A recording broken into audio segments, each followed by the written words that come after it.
రైతు భరోసాకు ఏది భరోసా? వివరాల సేకరణపై అడుగడుగున అనుమానాలు.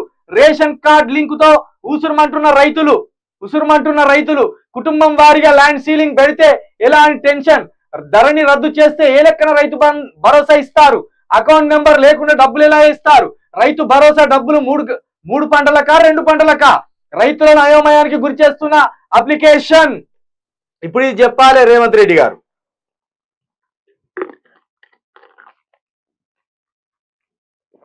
అధికారం కోసం కేసీఆర్ని మీరు తిట్టినని తిట్టులు ఎవరు తిట్టలేదు. ఇప్పుడు ఇక్కడ మొన్న మీరు ఒక మాట అన్నారు, ఈ సన్నాసి కేసీఆర్ 2 పంటలకే కదా డబ్బులు వేసేది, 3 పంటలకు వేయడు కదా, మరి రైతులు పండించేది 3 పంటలు కదా అని ఈయన ప్రతిపక్షంలో ఉన్నప్పుడు రేవంత్ రెడ్డి అడగడం జరిగింది. మరి ఇప్పుడు నువ్వు రైతు భరోసానే ఇంతవరకు వేయలేదు, రైతు బంధు కూడా ఎవరికి వేయలేదు. మరి రైతులేమో రైతు బంధు వేస్తారా వేయరా అని ఆశపడతాను. మరి ఎప్పుడు వేస్తావు? వేస్తే అకౌంట్ నెంబరే లేదు నువ్వు పెట్టిన ఈ ఫామ్లో, నువ్వు పెట్టిన ఈ దరిద్ర ఫామ్లో. ఇది ప్రజా పరిపాలన దరఖాస్తు కాదు, ఇది తుగ్లక్ దరఖాస్తు, ఇది పిచ్చోళ్ళ దరఖాస్తు, ఇది ప్రజలను మభ్య పెట్టడానికి పెట్టిన దరఖాస్తు, ఇది తుగ్లక్ దరఖాస్తు.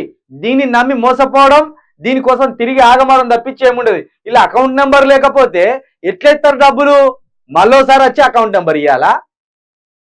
ఇది ఇగో అకౌంట్ నెంబర్ లేకుండా డబ్బులు ఎలా ఇస్తారు? రైతు భరోసా డబ్బు 3 పంటలకా 2 పంటలకా? ఎన్ని పంటలకి ఇస్తావు చెప్పండి? రేవంత్ రెడ్డి గారు 2 పంటలకి ఇస్తేనేమో తక్కువ అనిపించింది. మరి ఎన్ని పంటలకి ఇస్తావు నువ్వు? 3 పంటలకి ఇస్తావా, 2 పంటలకి ఇస్తావా, రైతు బంధు ఇస్తావా, రైతు భరోసా ఇస్తావా? రైతు భరోసా ఇవ్వలేనని చేతులెత్తేసినావు, రైతు బందే వేసినావు. ఆ రైతు బంధు కూడా 1,00,000 మంది రైతులు ఉంటే 5-6 వేల మందికి వేసినావాట. ఉదాహరణ చెప్తున్నా, 1,00,000 మంది కాదు, ఎక్కువ ఉంటారు, 40-50 లక్షల మంది రైతులు ఉంటారు. కానీ వేసింది ఎంత? 5-6 వేల మంది రైతులకు వేసిందాట. కాబట్టి రైతు భరోసాకు ఏది భరోసా? భరోసా లేదు, ఏది లేదు. నన్ను అడిగితే రైతు భరోసా అతి త్వరలో అది బంద్ అయిపోతుంది. రైతు బంధు బందే, దళిత బంధు బందే, పింఛన్లు కూడా గదే 2016 వేసిండాట. అనుకున్న కాడికి పింఛన్లు లేదు, ఎక్కడెక్కడిది ఉన్నదిగా. మరి కట్టిన డబుల్ బెడ్రూమ్లు ఇప్పుడు పందుల కోసం విడిచిపెడతారా, కుక్కల కోసం విడిచిపెడతారా? ఆ కట్టిన డబుల్ బెడ్రూమ్లు ఏం చేస్తారు? అదొకటి అంగడి చేసేసిండు ఈ 20 రోజుల్లో. అయితే ఏం అర్థం కాకుండా మళ్ళా కొత్తగా రాష్ట్రం ఏర్పడ్డదో ఏమో అనే కాడికి తీసుకొచ్చిండు మళ్ళా రేవంత్ రెడ్డి.